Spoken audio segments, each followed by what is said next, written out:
The New Orleans terrorist attack and the attack that appears to be somewhat connected, at the very least, in Las Vegas at the Trump International Hotel, is what we're talking about right now. There's a lot of questions still as of the point of this recording.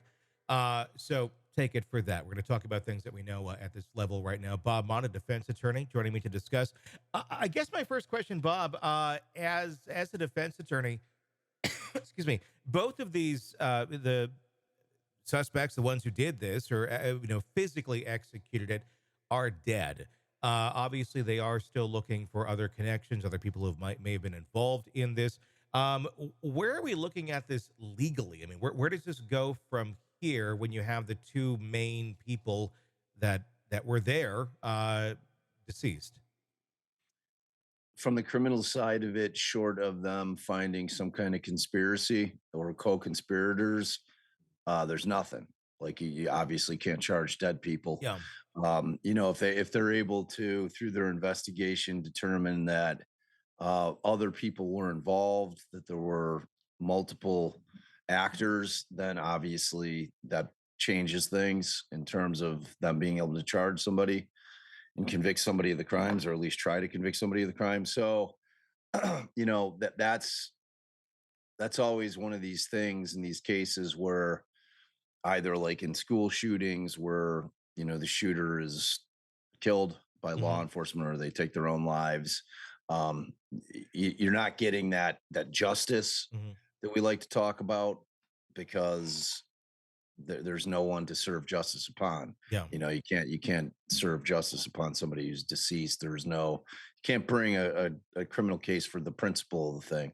So, short of them digging up some kind of connections with other individuals that were involved in planning, not necessarily commission, but the planning of it or helping secure materials, things of that nature. At that point, then they'd have somebody to look at in terms of criminal charges.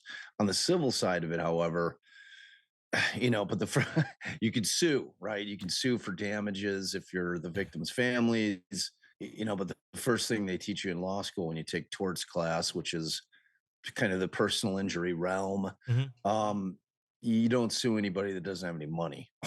So, Exactly. And yeah, and what we're looking at here in these two cases, it does not appear that there, I mean, on the surface anyway, that there is right. anything to civilly sue for other than principle. But why, why put yourself through it, for something like that? Yeah, and you're just going to be hard pressed to find any civil attorneys that are willing to take the Yeah. case if there's no back end money, because Yeah. usually civil attorneys are taking cases like that on what they call contingency, Mhm. meaning, okay, well, you don't have to pay us up front. We'll get our money when we collect at the end. But that process includes the attorneys really evaluating the strength of the claim and collectability of the judgment, because that's ultimately what matters in civil cases. Is it's one thing you can go get a $10 million judgment, but if the defendant doesn't have a pot to piss in, you're never collecting it. So what's the point? Yeah. All you have there is a piece of paper with a judgment, and it's got no value. So, I mean, sadly, eh, there's a likelihood that this thing kind of like dies with the perpetrators. Yeah. I mean, obviously, there's a lot more to talk about with it in terms of motivations Mhm. and ramifications of what happened. But I mean, I'm sure we're gonna chat about that next. There's a lot to come, and whenever you're listening to this, whenever you're viewing this, there will certainly be more developments. There's a bit of a delay between us recording and then it comes out. But as of right now, I want to talk about the similarities between the two attacks. The one that was done at the Trump hotel in Las Vegas, and also obviously New Orleans. And the similarities that we have between the two, we're trying to figure out, is there a connection here? Well, they were both in the U.S. Army and both stationed at Fort Bragg for an overlapping period of time. That's the only time we can physically, on a timeline, kind of overlap a thing. These are huge bases, so everybody has to put that into mind. If you've never been on a base, it's a city, basically. So to say, oh, this person knows that person, that's not necessarily how that works. Um, that and they got the car from their vehicles from the Toro app. Beyond that, I mean, what's your thoughts here? Is there a connection? Obviously there's no coincidences, sometimes, and uh, we have two coincidences already in this. Yeah, well, I mean, if you're adding the timing of it to it, we Hmm. have 3, Three, you're right, right? exactly. Yeah, You know what yep, I'm saying? yeah. So it's like, because obviously these 2 things occur within, 12 hours of one another or even a little less than that, and you've got the first thought, is this like a coordinated attack? Hmm. Much like we had with 9/11, where we had multiple targets that were getting hit. So that's the first thing that pops in your mind when you start kind of digging into these 2 individuals. The challenge for the feds will be to figure out if they were in communication. So obviously, at this point, the feds have conducted searches and raided wherever they were living, to get all their devices. If they were in communication, the likelihood is that they were probably using burner phones, Yeah. paid phones, so that they weren't on the grid, so to speak. But there's always chat rooms, there's always, the interwebs, Yeah. from their computer devices, to see if there was some kind of communication going on. I mean, that's the thing that they're going to be looking for. And really, at this point, they're trying to derive a couple of things. One, they're really trying to derive what was the motivation, what was the motive of this, what was the message. Like, is it something that there's a larger group out there that is of a mindset, whether it be political, whether it be religious, Hmm. whether it be a combination of both. uh, like, what caused these people to do this? um the timing of it, obviously, being New Year's Day. Hmm. Yeah. It's just like, there's a lot of, we're pretty close to the inauguration of our new president, our former president. There's a lot of factors involved. We have everything that's going on in the Middle East with Palestine and Israel. We've Hmm. got what's going on with Russia and Ukraine. There's just so much stuff going Sure. on. I think there's going to be a real interest from the feds to figure out what was motivating these guys, and if they're part of a bigger group. So And that's a question I have. I think one of the big questions here in this case is, are they part of a bigger group? And again, I got to preface this: when you're watching this or listening to this, we may have more answers than we have as of this conversation. But as of right now, we don't really know. But the fact that honestly, these were not extremely impressive attacks. The it seems like it was a massive failure in security in New Orleans, and that's on the city for that. But beyond that, it's not. If the allowment is there for a vehicle to get onto a crowded street and probably the number two city in the United States for a terrorist attack at that moment, and they thought a squad car was going to fix it. I think there's a lot of questions to be had there if there's anything on the inside. I hope to yeah, God there's not, but I think that should be looked at, or it could just be incompetence. But the fact that this was allowed to happen the way it was, there's so many questions that arise from that as to how did this occur? Is this ignorance? Obviously there's crazy people out there. They're going to try and do these things. Why was it insane to put or to they did not put like concrete barriers up? It's basic things that could have prevented this sort of thing. That to me is another huge question to what the hell's going on in this case. yeah. The Trump hotel thing. Yeah. That was just, it's random. I mean, we Well, can't I live. understand the Trump hotel thing. I'm talking Yeah, about New Orleans. I mean, literally, Bob, I picked up an Uber in that exact spot about when was I in Vegas? It was like 10 months ago, around there. yeah, yeah, And we were at the mall across the street, picked up an Uber, and it directed us directly underneath there. we were standing in that exact spot. And it's just spooky to think about. Yeah. Yeah. Well, it makes you think timing is everything, Yeah. right? Yeah. Oh, completely. Wrong place, wrong time. It's like Completely. it's Yeah. so true, man. Yeah. Yeah. So, but you're right. I mean, in terms of both of the attacks, they were pretty amateurish. It's Yeah. like I've read about some folks that are familiar with the perpetrator in the New Orleans attack, talking about like this guy, like actually with both of them, Yeah. like that both of them were pretty skilled from their army career in Hmm. terms of like the level of what was done and the level of what could have been done just don't seem to kind of jive with some of the people that seem to know these people. Because I Yeah. mean, essentially, what you have is a guy driving around a barricade. Yeah. But we've seen footage that he was walking on bourbon prior to. Yeah.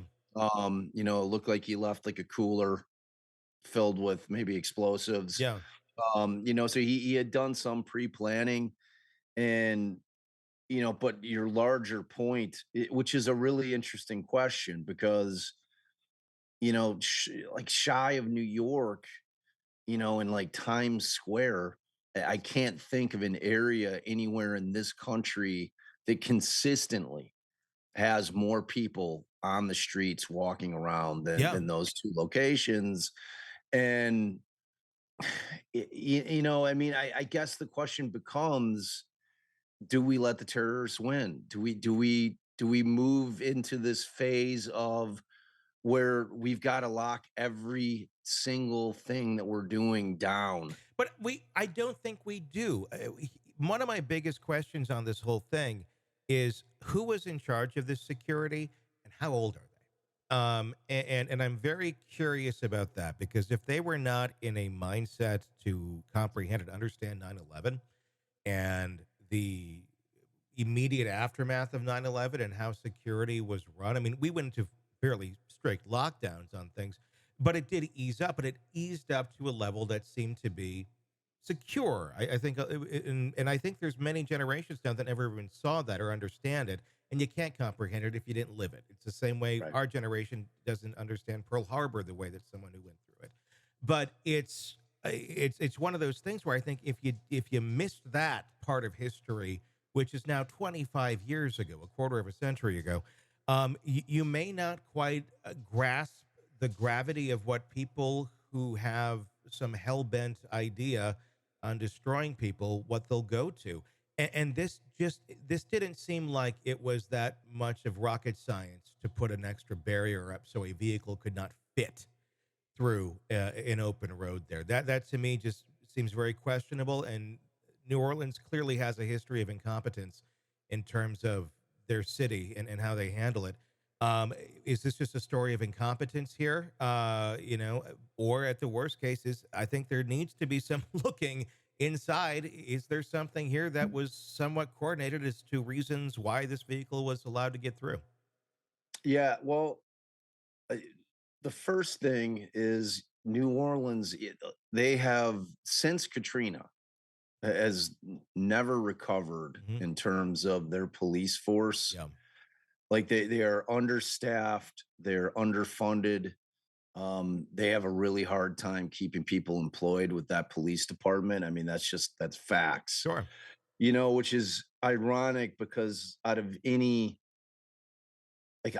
town shy of, again, New York City, I can't think of a place where you need kind of that the protect aspect of protecting and serve of Hmm. law enforcement, um, more than New Orleans, because of just the massive amount of tourism that goes on there. I mean, with the Superdome and with the French Quarter and Jazz Fest, they just have so many things. You've got Mardi Gras, and Jazz. They have. I would hazard to guess. I don't know how many millions of people come in through that Sure. town Yeah. annually. I Yeah. mean, it's Allie and I's favorite place to visit. We love New Orleans. Yeah. We're down there all the time, and it gives you pause. It gives you pause. I mean, like I don't want to say this to be insensitive, but I mean, we're there so much that we would never, you'd never catch us dead on Bourbon Street. Mhm. That's for like the first timers or like tourists that are kind of hitting New Orleans for the very first time. Sure, it's You like gotta Times Square, basically, you know, where right. it's like this is the tourist zone. Yeah. You got right. You got to hit it. You got to get Yep. your Yep. hurricane at Pat O'Brien's. You got to do all the Yep. things that you've You always do it heard about New once. Yeah. Orleans, right? Yeah. So like from that aspect of it, like I don't know that it's incompetence as much as it really boils down to they just got too comfortable. Yes. They had Yes. gone a very long time without having any kind of with huge amounts of people coming in for all Oh, yeah. kinds of things, whether it be sporting events, whether it be music events, whether it be Mardi Gras, whether it be, And I mean, yeah, and that's there's exactly where we were at 9/11 as well. We exactly, were too comfortable, and I feel like this it should be a wake-up call of being too comfortable.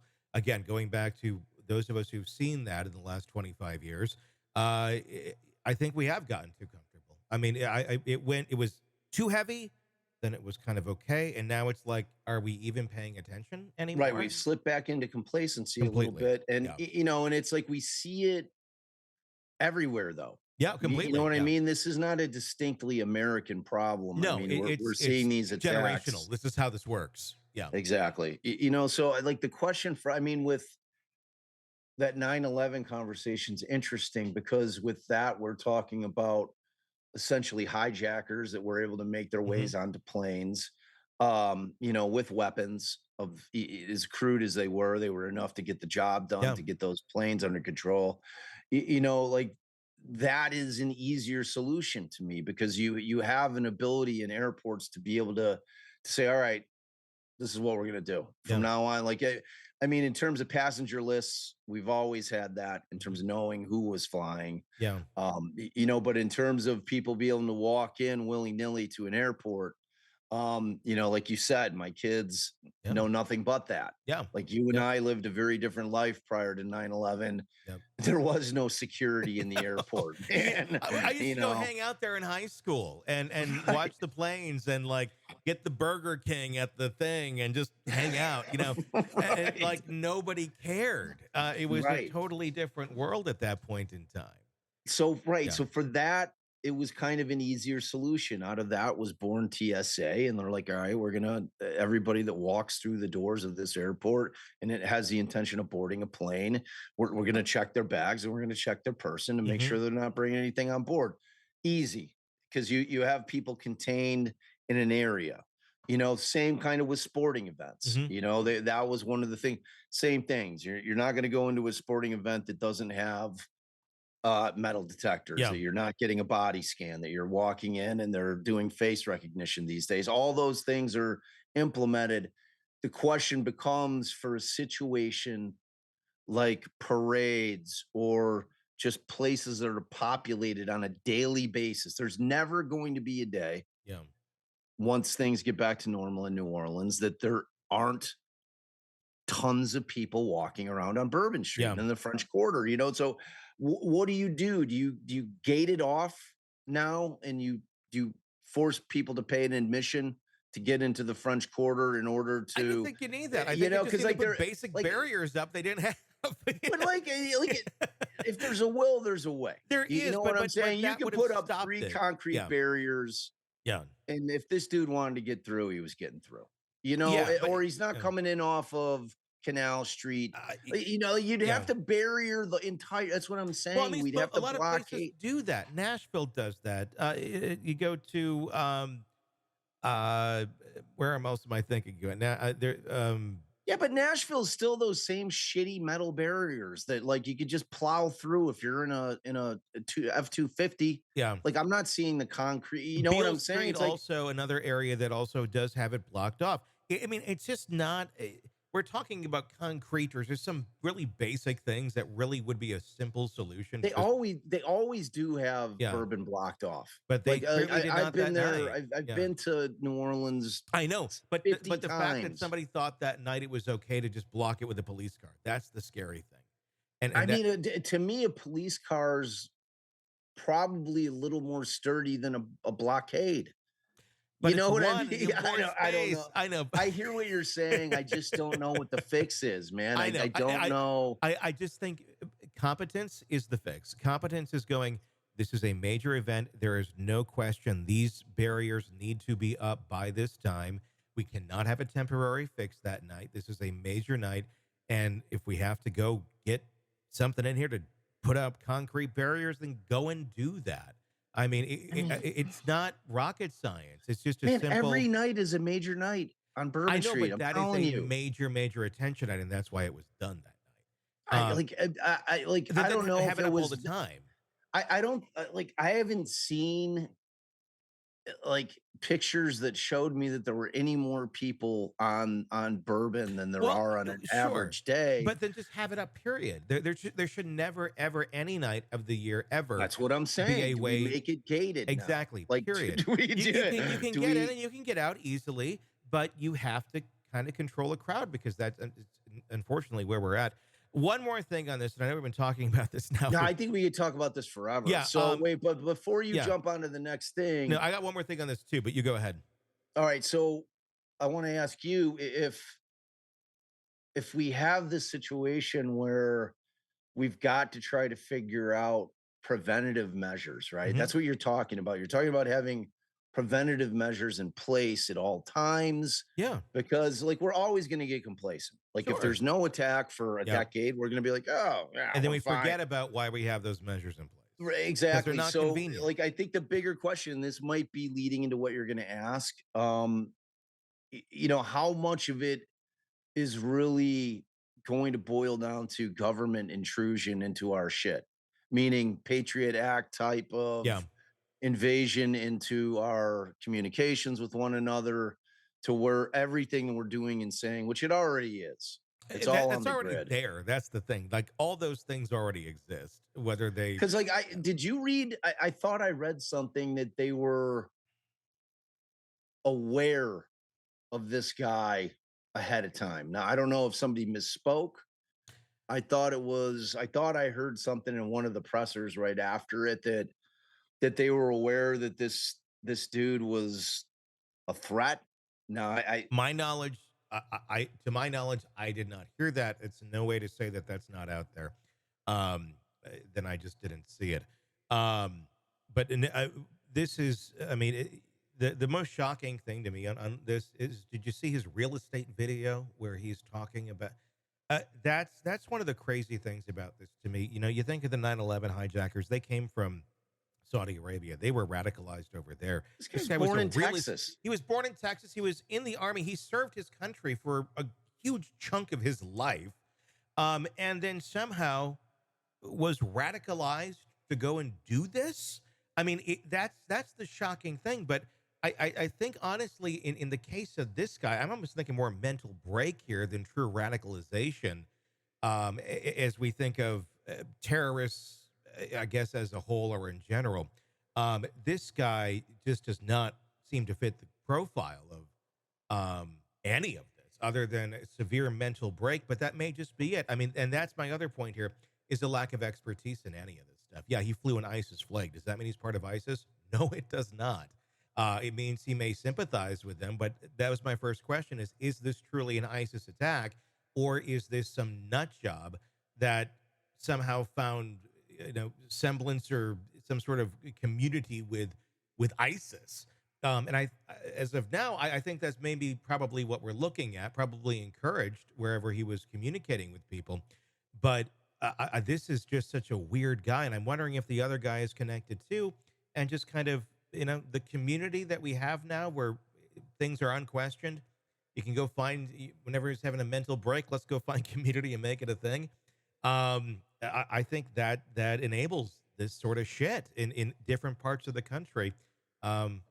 Which is maybe what we have going on here.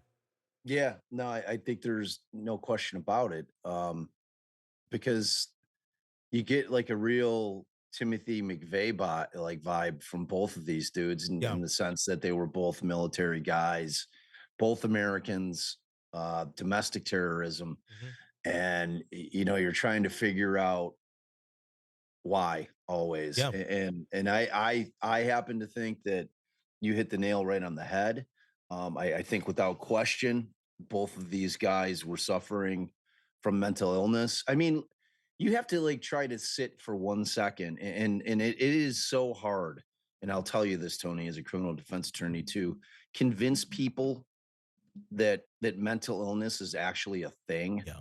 because people that have never experienced it in their lives, Uh-huh. whether it be personally or whether it be with a loved one or a close friend or what have you, just have a tendency to kind of think it's bullshit, Yeah. which is so fucked up. I know. It's so Yeah. fucked up. I You hear know, you. because like, but like we're going to find out, and it's becoming more and more evident every day that passes. And I hate to tell you, man, this shit ain't helping. And I'm not talking about, and I'm holding up my phone for those of you listening on the pod, the devices, and I'm not saying it's like social media. What I'm saying is I think we're literally being, our minds are being destroyed by like waves of and like radiation from like there's radiation constantly pumping out of these devices. Like Mhm. when your phone is getting hot, Yeah. it's literally radiation coming off your phone. Yeah. Like I just think that the mental illness is going to get worse and worse as we progress, with everything turning into technology as opposed to just kind of like getting back to basics, bare bones, fire, food. I think And we're like gonna go I back to just, that because it's like now the computers can think for us. well, Um, and that's the thing, man. And like that thing is like you know my position on that. That yeah. is coming. It's here, and it's only going to get scarier Oh, in completely. terms of what it's capable of doing. And when it gets put in the wrong hands, it's going to be scary, man. And but like with these guys, like you just have to wonder, is it PTSD? Now, like I haven't done a deep dive into their backgrounds. I don't know if either of them were in combat, either in Afghanistan or anywhere in the Middle East where we've had conflict going. I don't know. I mean, that's an easier way to look and say, all right, well, clearly, these guys are trained to kill, and then they're put in a situation where they actually are going and killing. Yeah. Like you like people that just kind of look at it in a way that they're watching war movies, and they're like, geez, that Yeah. seems super scary, and not really kind of trying to put themselves in the shoes of somebody who is sent over into battle, The and the horrors of that. And uh the one that was in the New Orleans driver, he was deployed to Afghanistan in 2009. yeah, I dude, Um, that dude's but got but if PTSD like a if it was mofo. combat, I don't know though. We don't It even doesn't like like out there. That wasn't like a straight up like Vietnam no. WW2 No. war. No. That was driving out peacekeeping missions, getting shot at, getting blown up, like all the things Mhm. that were going on with Afghanistan. It was a much different circumstance, Yeah. and like a lot of those dudes are coming back like jacked up in the head, and Mhm. I'm sure I would be too. I'm sure that Yeah. you would be too. You cannot be put in that situation where we're ripped from sitting in Yeah. front of our computers talking about shit all the time to being thrust into the Yeah. front lines of having your life literally flashing, before your eyes on a minute to minute Yeah. basis, and or you're in a position where you're just gunning people down in order to preserve life. Yeah. And that moving into such a part of your brain where you're desensitized to what you're doing, because I mean, we're all taught to believe in that murder is criminal, that murder is evil, and it's like we're somehow justifying it because there's a fight about oil or religion or whatever the case may be. I mean, like what? Why are you able to take that and compartmentalize it and say, okay, well, murder is really bad. It's criminal. Gets you a life sentence in prison and or the death penalty if you commit it in society. But when we're going to pull you out, put you in a uniform, hand you a gun, and send you off to a foreign country, it's good to go. Yeah. I mean, there's this strange kind of disconnect there that I think that for our veterans who I love so very much, I really do. I am always in awe of them, Yeah. especially people that served in battle and war, who were in the shit, so to speak, and they come back because that sacrifice is unbelievable. It's unbelievable, Just like sent the one amount of off sacrifice. last night. A nephew of my girlfriend that he's 19 and he's about to be deployed and about to find out where he's going. And just went Oh off my last night. god, dude. It's Yeah, yeah, like I love our country, and it's like I'd never want my kids to join the military because sure, I know what it means. It's like that thing where you've got like you feel like you're potentially sending your kid off yeah. to a death sentence, you know? So it's like you wanna defend our country, and But and thank God you we have those obviously. people that are Oh, that's what I'm that saying, dude. It's have like that. You know I that never yeah, see a veteran without thanking sure, them, and if they're yep, willing, I'll shake their hand, like, and I mean it. yeah. It's like Oh yeah, such a huge one sacrifice, and thousand it's percent. Yeah. oh my god, and but the bigger Anyway, thing is they're sacrificing their mental well-being. yeah. So, which brings us back to the point, like, I think when they dig in, because these guys had to have been sitting around, Tony, Hmm. for days, weeks, months, thinking about doing this shit. Oh yeah. Like you're like they're not sitting around like putting their Oculus on and like, oh, I'm gonna go kill zombies like me last night. They're sitting around in their basement, probably with like a fucking police scanner on, Mhm. like just sitting there like making homemade bombs and just like thinking about like killing people Yeah. like on a massive scale, and you're like you just have to try to sit there and think about like my god, like where has it gone wrong with that person to Mhm. where like they've got like no kids, like there's no Yeah. family, they're like Well, and that's where it where goes is back this. to I think the lack of the expertise in all this. Like we're talking, there was fireworks in one of them. Like no one who's seriously trying to blow something up or has any understanding of reality is going to think going to Uncle Sam's fireworks and loading up on the Fourth of Right, July shit is going to blow up a build. I mean, it's amateur it's so hour. the both of them were amateur hour. Number one, it was amateur because they could get through as easy as they did. Anyone could have done that if they Right, wanted to. But then number two, he had all these other IEDs, quote unquote, sitting around apparently, but none of them went off. He didn't have any real true plan of how he was going to do it or when. It was just complete chaos, even on that part. And that's where it feels like this is so much more of a mentally ill person who's somehow found themselves in that place in our country as being an American citizen. This is a different type of terrorist here because this is not even ideological like Timothy McVeigh, where they sat there and this is how they see this is their life. This seems like somebody went nuts and something snapped somewhere very quickly and it went to amateur hour terrorist. And it's scary because we're starting to see more of this. How many other amateur hour terrorists are there going to be? And they can do a lot of damage really, really quick with amateur hours still. thousands and Yeah. there are so many people. So I say it all the time. Like I was 20 plus years in the criminal justice system, and I'm telling you that 90% of perpetrators were either suffering from mental illness and or addiction to Mhm. either alcohol and drugs or both. Sure. Like this is not rocket science. No. And the problem with that is that the government's solution to this, prosecutors' solutions to this, is to stick people in prison, Mhm. as opposed to if we had as many treatment facilities as we did prisons, and we were trying to get people better Yeah. instead of just throwing them in a cage and letting them rot and letting them fester and then letting them come out 10, 15 years later So that's a in whole other conversation, which it's a I want to whole do. nother thing, I want to do man. a But documentary on that actually about man, the whole the mental health system and the state but it mental all but facilities that all all went to hell in the 80s. Yeah. it all boils back to Yep. that though. Yep. It's like this isn't a hard thing to figure No, out, it's like not. what's gone wrong here. And if you're wondering if there's a shit ton of dudes sitting in their basement, like crack, like just like building up to this point where they're Yeah. able to go out there and do what they're thinking about doing and probably have been thinking about doing for months or years. Yeah. There's a ton of them, Yeah. dude. Yeah, and like I don't know how you stop it. If Yeah. it's the lone wolf guy, who's not communicating with Yeah, anybody. it feels like the water is at the boiling point, and that's the Yeah. scary part with Yeah. this. It's we're in dangerous times, man.